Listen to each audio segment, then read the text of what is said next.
one in a million. I look at the mirror and ask myself, man, Welcome to Musicians versus the World, the podcast where we explore aspects of music and musician life that may not have been covered in music school. I am your host, Christine Smith. Well, it is football season, and today we are talking with one of the top composers in the sports music business, Alexander Hitchens.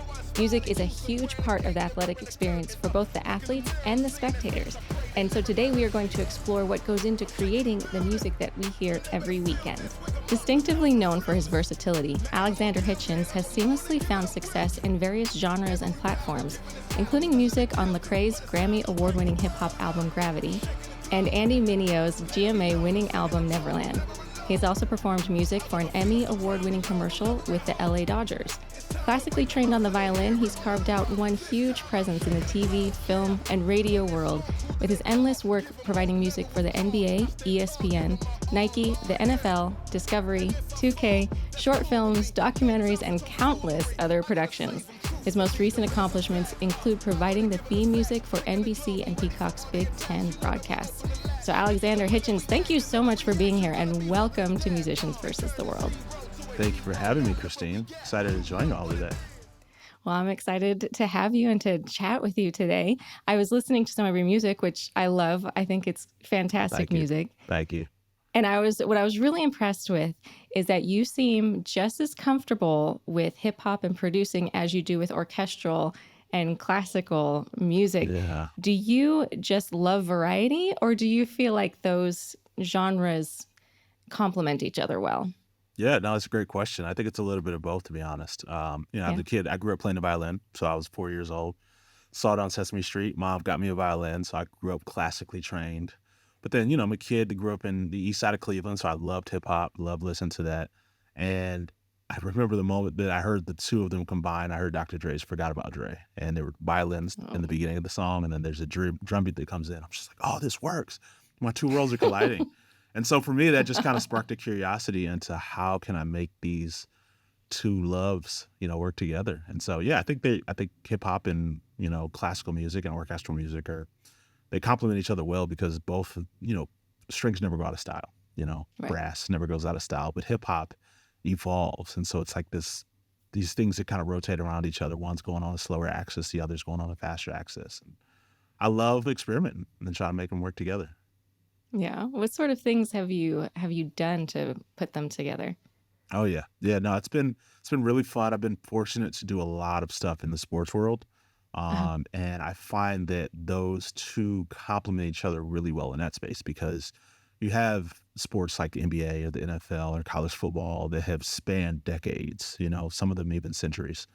And so you have these elements in like a violin that's also spanned decades and spanned centuries implemented into this music, but then also the hip hop provides a contemporary touch to it that is relevant to right now. So like, what does it look like to create music for today's athlete like LeBron James or Michael Jordan or the college athlete that is, 18, 19, 20 years old who's listening to hip hop, but still have, those classic, timeless elements in it that allows it to live and reach different generations that watch these sports. And so yeah, just being able to do stuff for the NFL, for the NBA, for college football, and to be able to, like I said, use both of those things that I love so dearly and kind of mesh them together. It's been a lot of fun.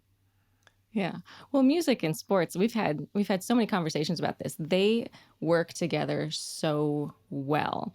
And just it seems like musicians and athletes, they have so much in common. And when you can put the two of them together, it's just they really help each other out a lot. Like how did you get involved in writing music for sports? I think that's such a fantastic dream job for so many people. Yeah, no, absolutely. It's amazing. I've been super fortunate to have incredible relationships with people who trust me with their projects. I love storytelling, and I think sports are stories. You think of whether it's the story of the actual mashup that's going on in the game or the story of the players that are involved in the game.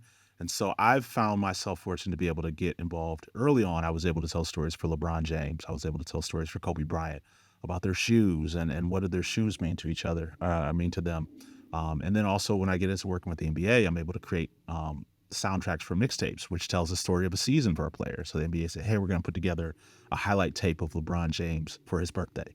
And I'll create the music as a backdrop for that, where they're then using a bunch of different clips from various seasons. And for me, it's like, yeah, let's tell this cool story of these athletes, and how, how I'm able to implement, violin and drums and hip hop and modern contemporary. It's like creating these textures and these rhythms, but also a certain, I talk about there's a certain kind of pace that it has to have, and a certain energy, and being able to create those peaks and valleys, which I think is really important in sports because it is peaks and valleys. And then Yeah. I love golf, I love baseball, I love basketball. All of them have different tempos and different moments of energy, and moments where the energy dips. And so I think the music is really important to reflect that as I work on that stuff.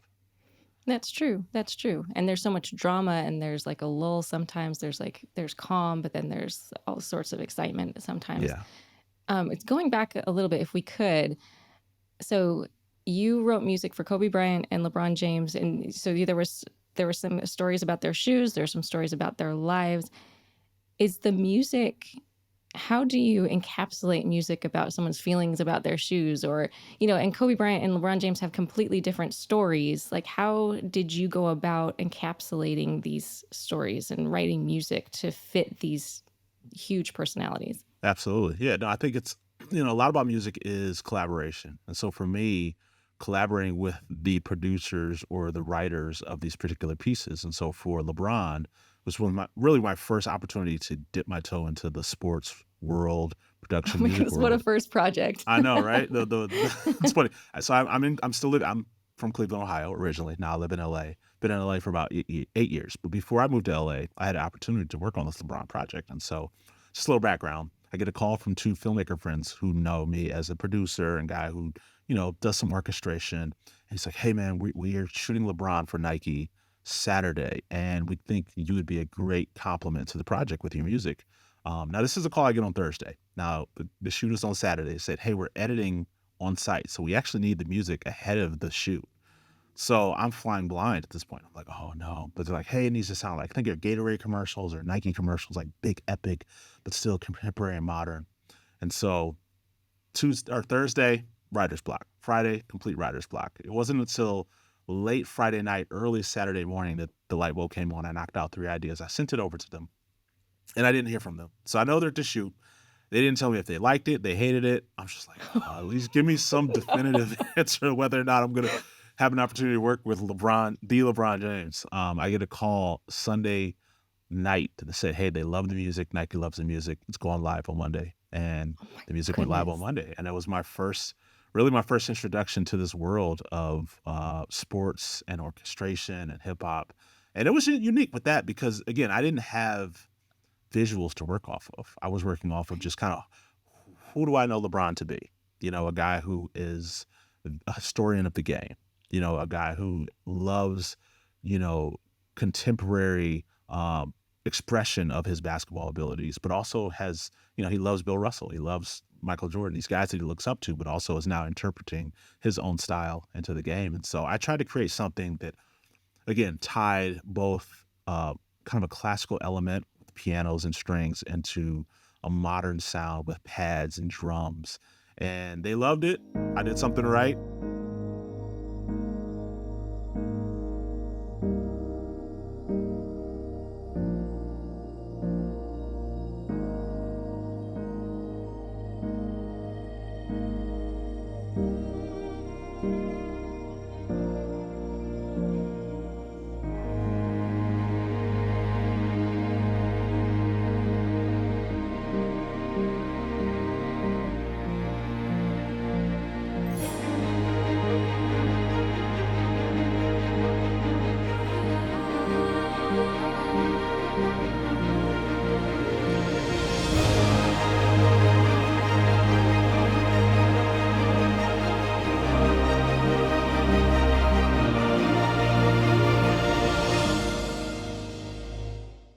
They used it. And the same kind of Goodness. story with Kobe, where it's like, hey, how do you draw these two elements of this guy's arc, 20-year career arc, but also Right. create something that is relevant to 2017 right now, when I wrote that. And so yeah, it's really kind of sitting with the stories and using your imagination and pulling stuff out of thin air and hoping it works.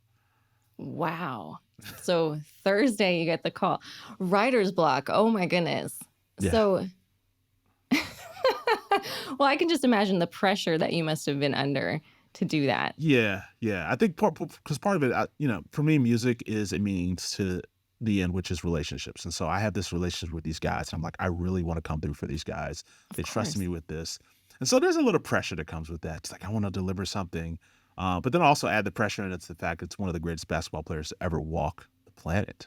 And it's a Nike basketball. It's the brand. When you think of sports, you think of Nike as far as Right. shoes and stuff. And so there was a little pressure on that. And so for me navigating A the little. writer's block or the anxiety that comes with that, was just a matter of, and I had a friend I talked to in that little window of time between Thursday and Saturday. It's like, just be yourself. There's a reason they reached out to you. Don't try to be somebody else.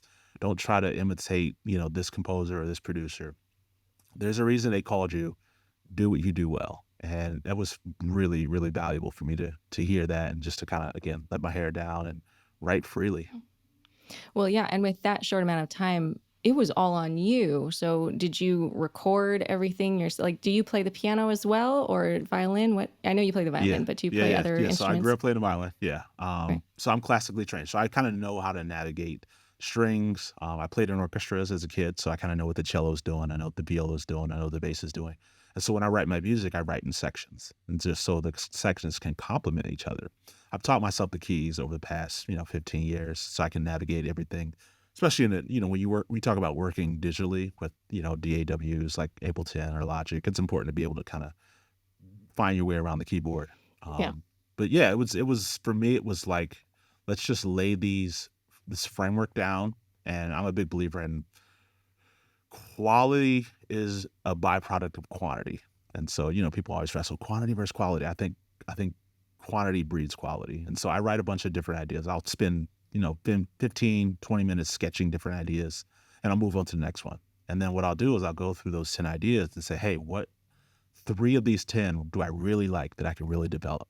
That way that it's about working smarter, not harder. And so yeah, so I sketched probably 10 or 15 ideas, and I really only love like 4 or 5 of them.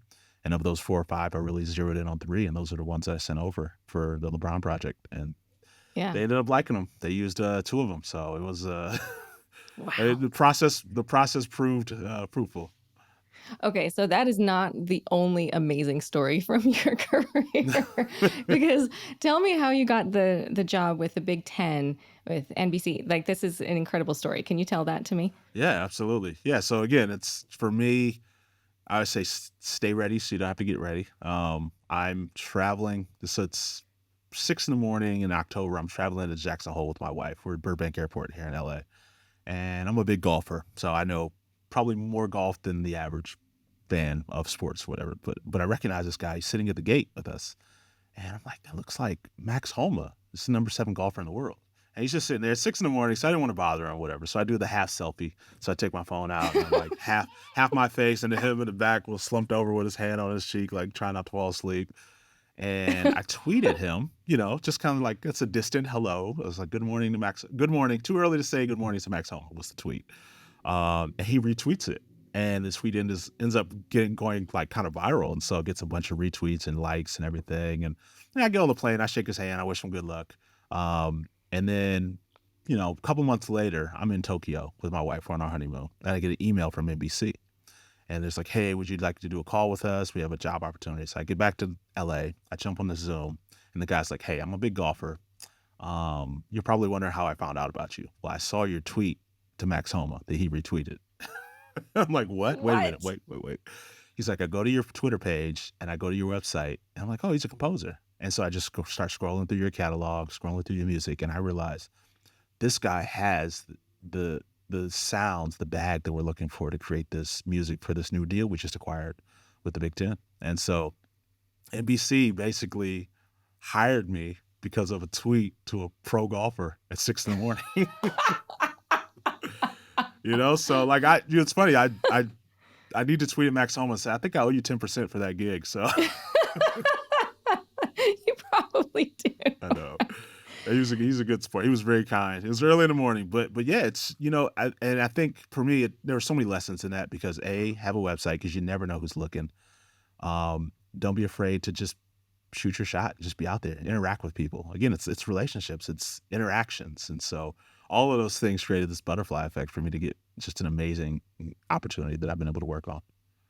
Oh my goodness. So many things had to be in place beforehand, before that tweet, for Yeah, if that I to if I all get happen. a if I take a later flight, I don't see him, and who knows what happens, Right. If he doesn't retweet it, and think about Max Homa. He is such a good guy when it comes to social media. He's always interacting with his fans, and so yeah, I think I'm one of the lucky ones that he interacted with, and it kind of snowballed into an amazing opportunity with NBC. Yeah. Well, so then what happens after that? So you have this phone call. You're on your honeymoon. Did they at least let you finish your honeymoon before Yeah, they? I told them I was like, hey, I'll talk to you when I get back to LA. So I get back Okay. to LA. We get back from Japan. And yeah, I jump on a call with Mark Levy and Trip Dixon, just two amazing guys who were just couldn't be kinder. Really kind of talked glowingly about what they heard from my production library. Just an ability to do drumline music, but also orchestral kind of big band music. And they said, hey, it's like what we want to do is create something that is contemporary, but also gives a nod to the prestige and the history of college football. And so we would like for you to bring that contemporary sound, the drums, the trap drums, the modern hip hop, with the marching band, with the big sounds, with the horns, but even like a little bit of trailer element to it. You think about cinematic because they kept referencing Marvel as a buzzword. It's like we're making heroes. Like this is college football. We're sending kids to the pros. We're making heroes. And so for me, I'm taking all these buzzwords, and as a composer, producer, and any composer, producer could probably speak to this, is you have to be not only creative, but you kind of have to be a psychic and a therapist and a counselor and be able to read through all these phrases. And for me, I was able to kind of take all this information and disseminate it and then figure out what that sound is like for them. Mm-hmm. Yeah. And so what did you come up with? Yeah. So what I did was I had to write 4 motifs for them. So they were like, hey, Okay. let's give us 4 ideas. And then of those 4, we'll pick one that we like. So again, going back to kind of my process where it's like, I'm going to write as many ideas as I can. So I write like 15 different ideas, and I'm just walking around with my phone, singing melodies, trying to come up with stuff like what sounds good, because I'm a kid. I grew up watching college football. I grew up watching the NFL, and I know what those sound. When you hear da da da da da da, you're like, that's NFL Sunday football. You know what that is. So I'm like, how do I create something that where people hear it, they know, oh, that's college football on NBC. And so of those 4 ideas, they picked one that they liked. We produced it out. And then we get probably about 80% there. And they're like, hey, how about we pivot back to this other idea? And so I was like, oh. And it's funny because the one that they picked was probably my 3rd favorite idea. We pivot back to my original favorite. And I was like, yes, Okay. this is good.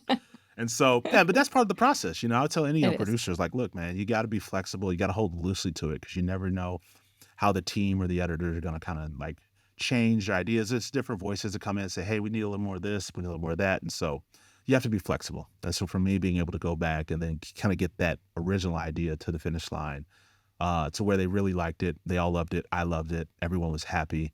And then we create a bunch of different variations of it for the broadcast. So we have the main one that comes on, but then you have halftime, you have touchdowns, you have, intermissions, you have injuries.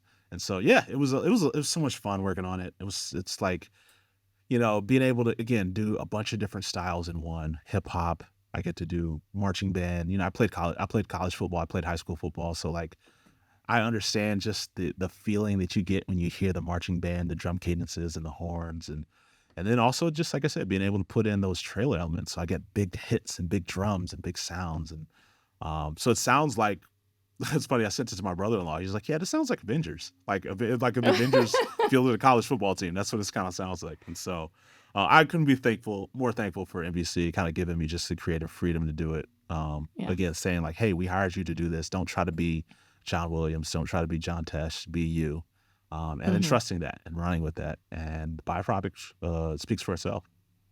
Yeah. So now you weren't trying to do like an Avengers knockoff. You were doing your own thing, Yeah, but no, something for sure. Yeah, heroic. because yeah, again, I think there is value in um, originality and something that's distinct. But I will say we all pull from inspiration. right? And so I think any composer, producer that isn't inspired, they're you're not breathing, you're not alive. 'Cause we're all pulling from something. And so for Correct. me, Yeah. I had so much fun kind of leaning into like what John would, because these are the same guys that hired John Williams to do the NFL. So even that was like imposter syndrome for me. Oh, And I'm like, all wow. right, how do I look to like what have they done well that works, but still make it mine, And so I'm Right. listening to John Williams' inspiration. I'm listening to Pinar Topchak inspiration. She's the one that did Captain Marvel. And so just Hmm. beautiful horns that she wrote, brass. And so I'm pulling all these different styles and inspirations, but then how do I make it uniquely me? And so that Yeah. involved, you know, just the drums, the hip hop drums, the experimentation with different layers of sounds and stuff. And there's so many technical things that were involved in kind of making it uniquely mine. But yeah, it's make it big, because when the broadcast comes on, you want to feel it right away out of the gate. Just like, oh, get up on your feet. It's college football time. So Yeah. Well, and then I love what you said that. So you played football. So this is like really oh yeah, part right up of my you. alley. So For you sure. knew exactly what was going to work and you knew exactly what would get you hyped up, but then also as a fan and as a musician. For sure. Yeah, because I think about like as someone who played football but also watches it, I understand the energy and the pace Hmm. that is that it demands, whether it's from the broadcast or from the in game. Like it's a fast game. There's peaks and valleys. There's Yeah. moments. There's hits. And so I'm like, how do I create something that moves all the time? Whether it's every 4 to 7 seconds, there's a new sound coming in, or a drop, or a drum roll. And what is something that if I was still playing football would make me want to run through a brick wall, And so that was all part of the process. It's like for me, I don't, I read classical music, sheet music, but everything that I create is pretty much from just feel. And so for me, it's important to like, hey, what do I feel? What is this? What is emotion am I trying to create? And so yeah, that was really an integral part of my process in creating. As I listen to what you're saying, and I love the elements that you're saying with the drama and with the storytelling and the peaks and the valleys and how that really is part um, of your soul, really. I mean, you've got this whole like conglomeration of the sports and the athlete, classical music, the hip hop music. It's all great. But where did this drum line come from? Where did you learn how to write for line? That's a completely different animal It than is. everything we've just talked about. It is. It is. No, so I've been really fortunate to work over the past few years with Universal Production Music, and they've given me a lot of opportunities to do library music that is synced out to ESPN, to NFL Network, to just various networks, Lifetime, E. And so one of the albums that I did for their library was a drumline album, specifically with college football in mind, college basketball in mind. And so for me growing up, like I said, having played sports, I think was super helpful because I remember in the fall when we're practicing and we're hearing the drum cadences go. And as a musician, my ears are always listening to those things. Even when I'm supposed to be paying attention to what kind of play we're running, I'm listening like, wow, that's a cool fill right there. That's a very cool drum fill. And so it's always just been kind of a part of my DNA. Even though, like I said, I played the violin, so I was in orchestras, but I loved every kind of, if you listen to my Spotify, it's everything. It's just a bunch of everything. And so for me, it's like, all right, here's this opportunity to do college football, which involves, you think of college football, you think of the marching bands. I Of grew up in course. Ohio, so like I love Ohio State. It's the best damn band in the land, is what they call it. And um, so being able to kind of recreate some of that energy was something that I was super excited to do. But also, I'll tell you this, another huge inspiration for this project was Beyonce's Homecoming. So Mm, I don't know if anyone, if you guys have seen it on Netflix. It's when she performed at Coachella, and she had kind of the HBCU Black Marching Band, and she combined that with the hip hop and the R&B production that was on her album. So here she is doing like these interpretations of these songs with this marching band, this drumline sound. I was like, that's what I want to do for this project because it's contemporary, it's modern, but it still gives a nod to the decades that marching bands have been around. And so that was another huge point of inspiration for me. I was like, yeah, let's create something like that. And I think NBC was really excited with the idea of like creating that hybrid. well, I would think so. When you think about the audience that watches college football, they're wanting to bring them back to their college football days of like Mhm. when they either played or watched. And that marching band is such a huge experience about that. Absolutely, absolutely. I mean, like you said, you have alumni, people who have been watching these, following these schools long after they've 20, 30, 40 years after they've graduated, cheering for their Buckeyes, cheering for their Wolverines, cheering for their, Crimson Tide. And for me, it was very important to still have those elements that still can resonate with a viewer that may be 20, 30 years older than me, to be able to like, oh, this is familiar. This feels good, while still having some elements that also reach and acknowledge the modern college football player that's 18, 19, 20 years old, who's probably listening to hip hop before the game, getting hyped up, and they're playing hip hop in the stadium. And so it's like, again, like working to bake those things in together is something that I was really excited about. I also take a lot of pride in being able to do that, because it's not easy. And it takes a lot of trial and error and experiment. And it's like, all right, that doesn't really work together. Let's try this. But I think we found that perfect balance. We found it. Okay. Yeah. And so you had different tracks and different cues for different parts of the broadcast. Is that how you did it? You didn't do one long, like Yeah, no. So what we one did, we long create the film main thing. motif, which is the main sound. Right. And Yeah. then what we do is we take that and then we kind of interpret it in different ways through 6 or 7 different cues. So as I'm delivering a package to NBC, and I've done this with different, other companies, and, other composers can speak to this, is like you want to have, you deliver a package that involves 30-second cue, a minute-long cue, and then you have the main cue that's maybe 2 minutes long. And those cues have to move.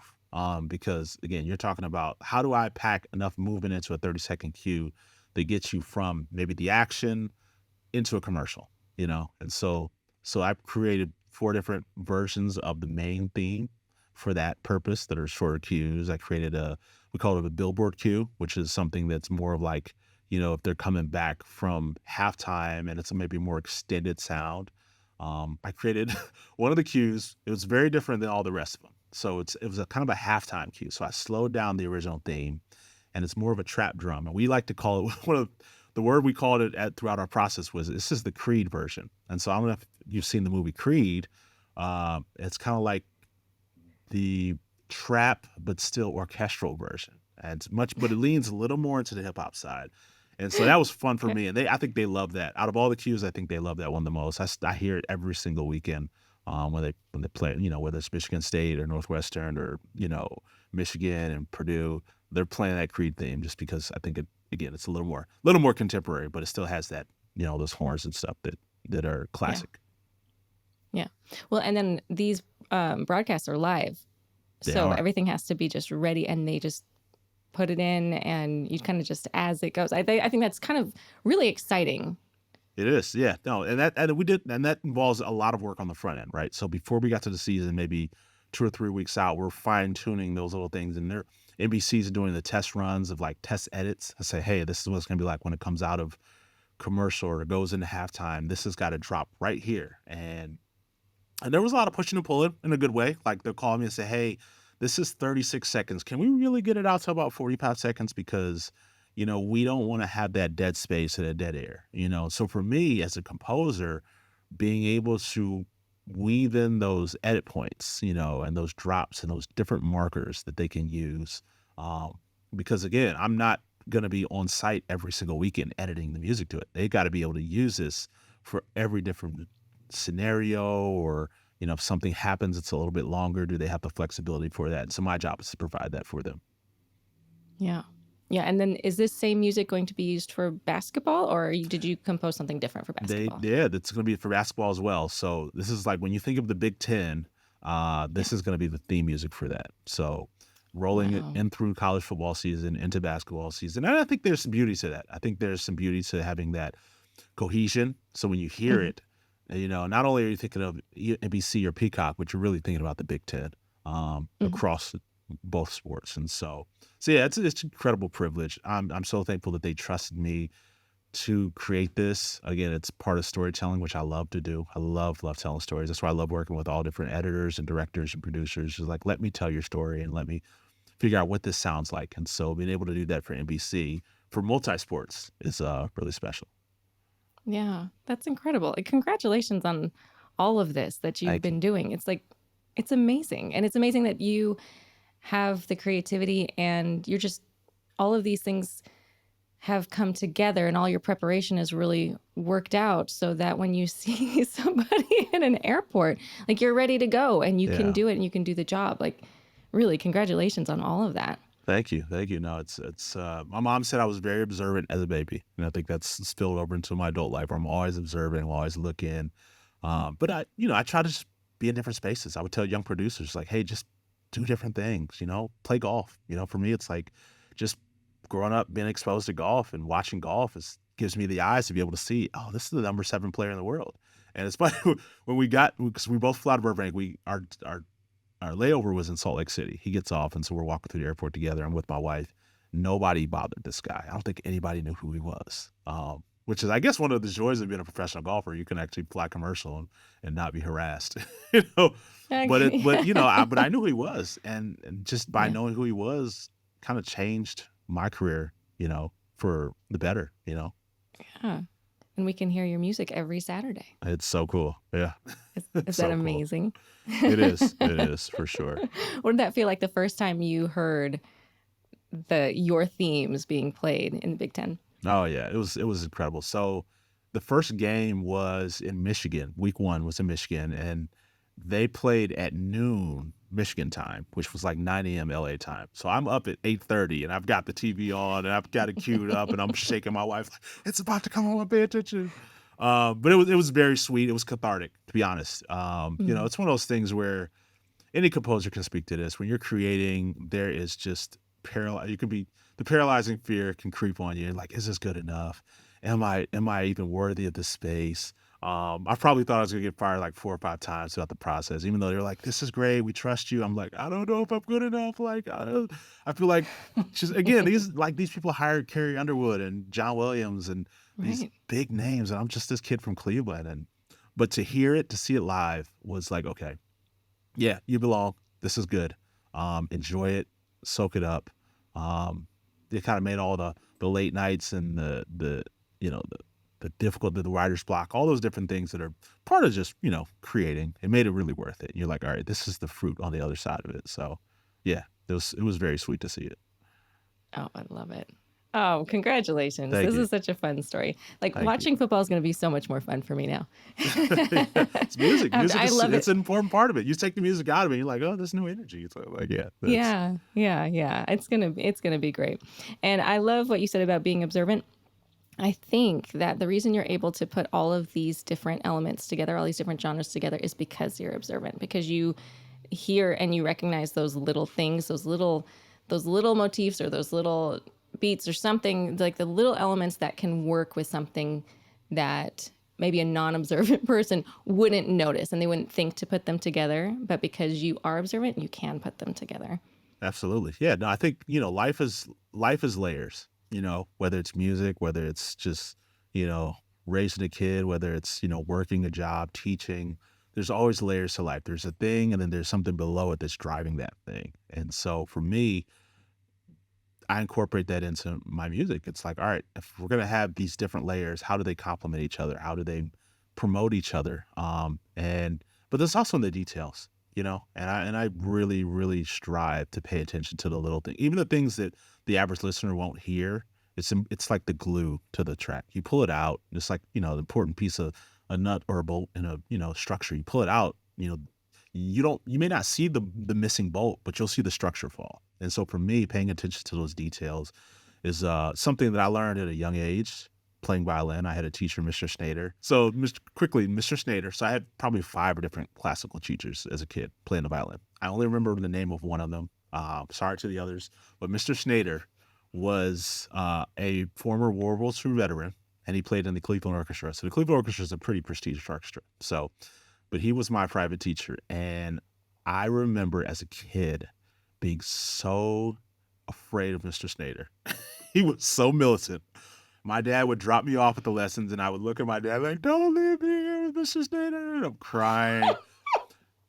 But you know what? I think there's a reason I remember him. And it's not because of the trauma, but it's because he was a teacher that taught me that it doesn't matter. He always said, it doesn't matter what's in front of you. We have to do the little things. I'm worried about, is your wrist out? Is your pinky out? Is your elbow in? All the things. He's like, it doesn't matter what music's in front of you if you don't do the little things right. And so that has stuck with me throughout my entire career.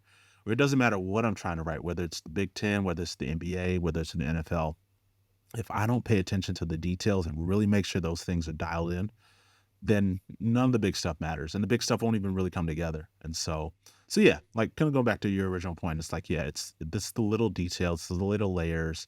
For me, observing those things and making sure those things are really sticking when I write is very important for me. Hmm. And it shows and it comes through in your music for sure. Thank you.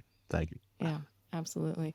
Alexander, this has been so fun to chat with you. You've given so many pearls of wisdom already, but if you have one more piece of advice for aspiring musicians, what would it be? I would say for advice to young producers, young composers, writers, everything's about relationships. Music for me, and I said this earlier, it's a means to the end, which is really, really good relationships. A song will come and go, a project will come. It'll be, may buzz for a year or 2 years if you're lucky. But for me, the relationships that I built in the process are the ones that will buzz for 10 years and 20 years. And those things create more work because now you're building friendships, you're building relationships with people who can trust you and you can trust them. I would say as a producer, if I'm going to be in a room with somebody for 6 or 7 hours creating something, I hope we like each other. And so I've been really, really intentional about cultivating really good spaces and safe spaces for people to be vulnerable because I think vulnerability creates good art. If you're worried about being tight or impressing someone or tiptoeing around whether an idea is going to be good or bad, you're never really going to run the faucet to get to the really freshwater ideas. And so yeah, just treat people well, invest in people, create space. The music is a byproduct of that. And so for me, moving to LA was super scary 8 years ago. And I didn't have any work for the first 2 or 3 years, but I control what I can control. And that was the relationships that I built and the friendships that I had and just inviting people over to hang and create ideas. And then from there, I can testify that those things open doors for me. Those relationships open doors that have changed my life. So, yeah. Oh, that's wonderful. Thank you. Thank you. Thank you for that advice. And thank you for sharing your story with us. Alexander Hitchens, you are incredible. So thank you so much for being here. And I just have so enjoyed chatting with you. Likewise, Christine. Thank you for having me. Thank you for letting me share my story. And I'm excited for what you all are doing going forward for musicians, for creators, producers. Thank you so much. Let it be known, I'm setting the tone, but never alone. I got my feels to drag,